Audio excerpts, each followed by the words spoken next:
Fuji tidak menduga dengan respons Livi Renata soal mendiang Bibi Ardiansyah. Padahal Fuji sempat bercerita soal mendiang kakaknya Bibi Ardiansyah di hadapan Livi Renata. Akan tetapi, tanggapan Livi Renata soal almarhum Bibi Ardiansyah justru membuat Fuji jengkel. Selanjutnya Fuji gemas kepada Livi Renata sehingga ingin memukulnya. Reaksi Livi Renata ketika Fuji mencurahkan hatinya alias curhat terkait mendiang Bibi Ardiansyah. Ternyata kenangan Bibi Ardiansyah masih membekas di benak Fuji, yang kemudian ia ceritakan kepada Livi Renata.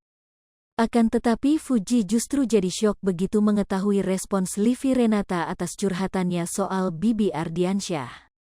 Padahal artis Fuji sudah curhat sedih soal mendiang Bibi Ardiansyah kepada Livi Renata, namun Livi Renata malah berikan reaksi tak terduga.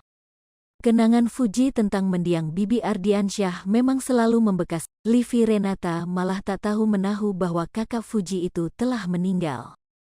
Bahkan, Fuji pun hampir emosi melihat tingkah polos Livi Renata lantaran tak tahu soal mendiang Bibi Ardiansyah.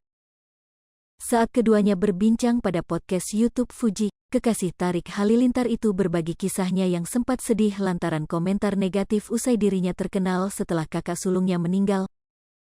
Gue pernah sih dapet head comment, kalau udah bawa-bawa abang gue kayak meninggalnya gitu-gitu gue sedih sih. Ujar Fuji seperti dikutip pada Rabu, tanggal 8 Februari tahun 2023. Bukannya peduli, Livi malah berikan reaksi spontan dan bertingkah polos. Emang abang you meninggal? Kata Livi. Gemas mendengar jawaban Livi, pemilik nama asli Fujianti Utami itu terpaksa menceritakan lagi kronologi kejadian tersebut. Gue pukul ya lama-lama, itu kan abang gue sama kakak ipar meninggal, postingan terakhir Instagram mereka itu gue. Jadi kan mereka meninggal sehari setelah ulang tahun gue, story mereka tuh masih kayak birthday gue, terus disitulah aku terkenal, timpal Fuji. Anak Haji Faisal itu pun menyebu. Tekaan komentar-komentar negatif yang pernah diterimanya. Jadi head comment-nya itu pasti gini, terkenal gara-gara kematian, terkenal gara-gara tumbal kematian itu udah aku mute kata-katanya, jelasnya.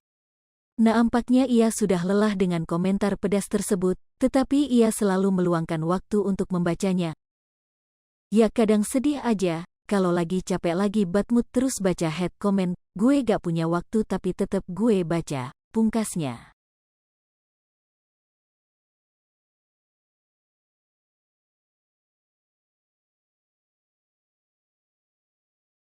Hai pemirsa Sri Popo TV, jangan lupa komen, like, dan subscribe, serta tonton